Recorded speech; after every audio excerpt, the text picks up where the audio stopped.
Lunch ready ஆயாச்சு என் பையனுக்கு. So என் புருஷன்கிட்ட கொடுத்து அனுப்பிட்டு மற்றபடி இந்த ரெசிபியை பற்றி உங்ககிட்ட ஷேர் பண்ணுறேன். போங்க வாங்கிட்டு போங்க.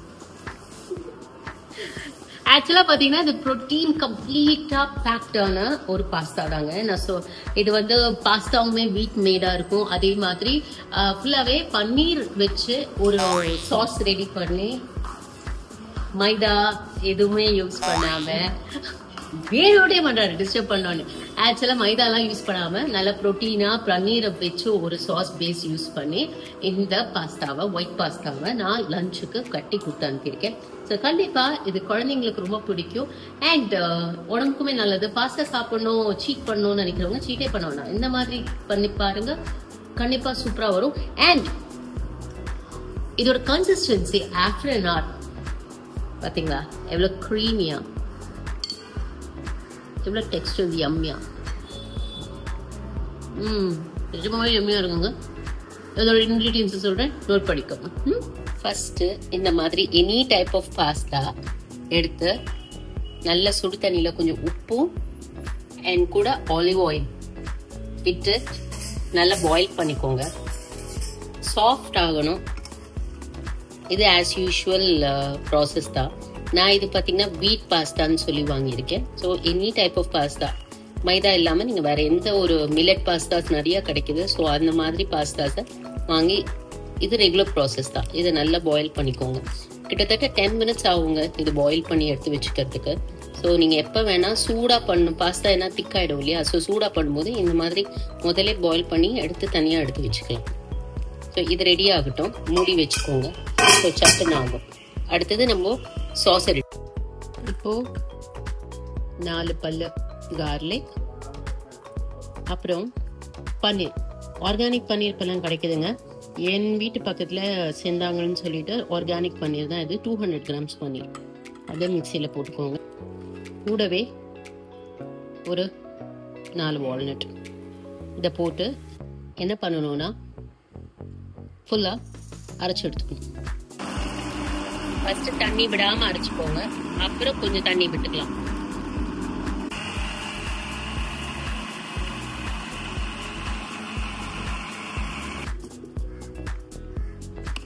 பாருங்க ஜூஸியா வந்தாச்சு. அவ்வளவுதான், இந்த கிரீமை ரெடி பண்ணியாச்சு. இங்க பேர் புரோட்டீன் சாஸ், மைதா சாஸ்க்கு பதில் புரோட்டீன் சாஸ் பண்ணிருக்கேன். சூப்பரா இருக்கு. எப்பா அநியாயம் பண்ணாது. நிஜமா எனக்கு காஃப் வந்துச்சுப்பா. இல்ல ஆனா அந்த பூண்டு ஸ்மெல் நல்லா. ஆமா. இப்போ ஒரு ஃப்ரெஷ் பாண்ட்லியில என்ன பண்ணுவோம்னா olive oil 2 teaspoon olive oil போட்டுக்கோங்க. இது வேணும்னா நீங்க சமையல் எண்ணெயெல்லாம் யூஸ் பண்ணிக்கலாம். ஸோ ஃப்ளேவர் வேணும்னா ஆலிவ் ஆயில். இப்போ எண்ணெய் நல்லா காஞ்சாச்சு. இதுல என்ன பண்ண போறோம்னா நல்ல ஒரு 10 பல்லு பூண்டு வந்து குட்டி குட்டியா சாப் பண்ணி வச்சிருக்கேன். அதை வந்து இதுல போட்டு நல்லா டாஸ் பண்ணிடுங்க.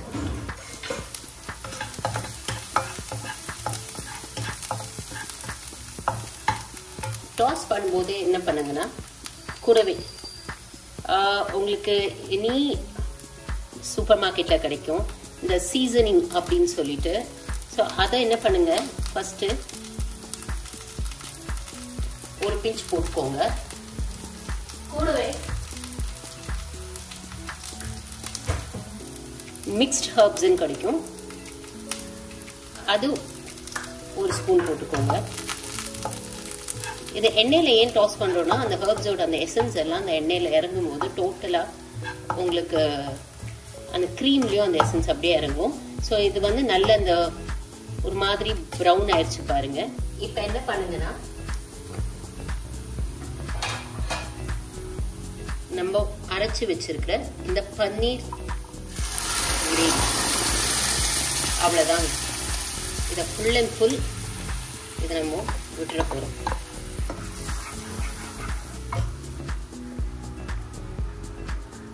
இது கையில நல்லா வழிச்சு எடுத்து போட்டுக்கிறேன்.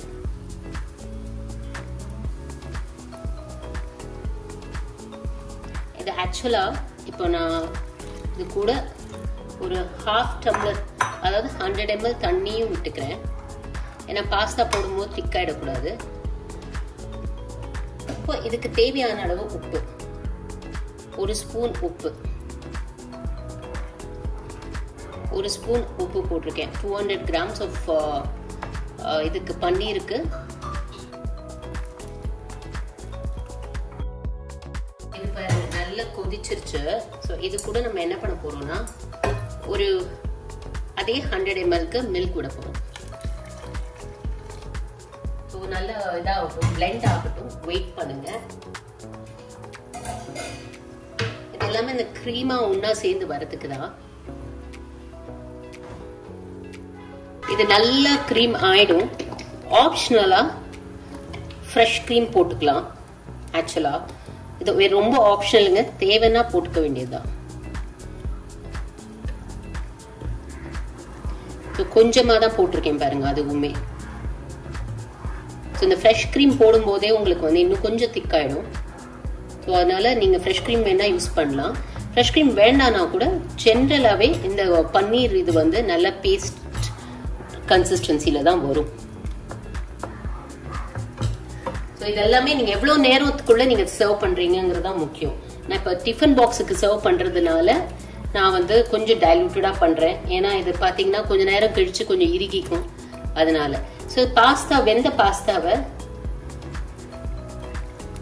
இதுல நீங்க எடுத்து போட்டுடலாம்.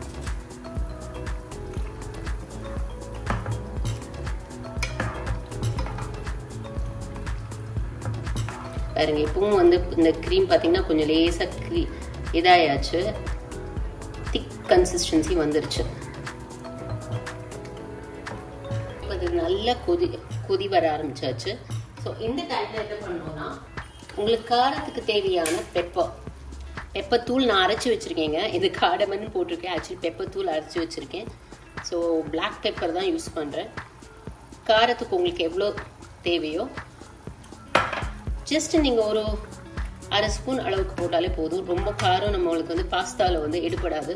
ஸோ 1/2 ஸ்பூன் அளவுக்கு போட்டீங்கன்னா இல்லைன்னா கலருமே மாறிடும். ஸோ இப்போ என்னன்னா இதில் லாஸ்ட்டாக திரும்ப அந்த இட்டாலியன் சீசனிங் இருக்கு இல்லையா, அதை லேசாக தூவிட்டு நான் இது இன்னைக்கு வெறுமே பிளெயின் பாஸ்தாவாக ரெடி பண்ணியிருக்கீங்க. ஆனால் நீங்கள் வேணும்னா இதில் எனி வெஜிடபிள்ஸ் நீங்கள் ஆட் பண்ணிக்கலாம். காலிஃப்ளவர், ப்ராக்லி, மஷ்ரூம்ஸ், பன்னீர் கூட வேணும்னா ஆட் பண்ணிக்கலாம். இல்லை வெறுமே பீஸ் மட்டும் ஆட் பண்ணி கூட இந்த பாஸ்தாவை பண்ணலாம். உங்கள் குழந்தைங்களுக்கு எது பிடிக்குமோ அதை ஆட் பண்ணி இதை சர்வ் பண்ணலாம். கார்லிக் டாஸ் பண்ணும் போதே எந்த வெஜிடபிளாக இருந்தாலும் கொஞ்சம் டாஸ் பண்ணிவிட்டு அதுக்கப்புறம் ஆஸ் யூஷுவல் இந்த கிரேவி ஆட் பண்ணிட்டீங்கன்னா அழகாக இந்த ஒயிட் பாஸ்தா ரெடி ஆகிடும். ஓகே, நான் சாப்பிட தயாராயாச்சு. ஆக்சுவலி ரொம்ப ஈஸியான ஒரு பாஸ்தால கண்டிப்பா குழந்தைங்க கூட ஈஸியா பண்ணிடலாம். ஒரு மிக்ஸி ஜார் இருந்தா போதும். மொத்தத்துல இதை நீங்களும் ப்ராப்பர் இதே ப்ரொபோர்ஷன்ஸ்ல பண்ணி ட்ரை பண்ணி பாருங்க. என்னோட கமெண்ட்ஸ் ஷேர் பண்ணுங்க. Thank you so much for viewing. Be positive and keep smiling always. Ta-ta.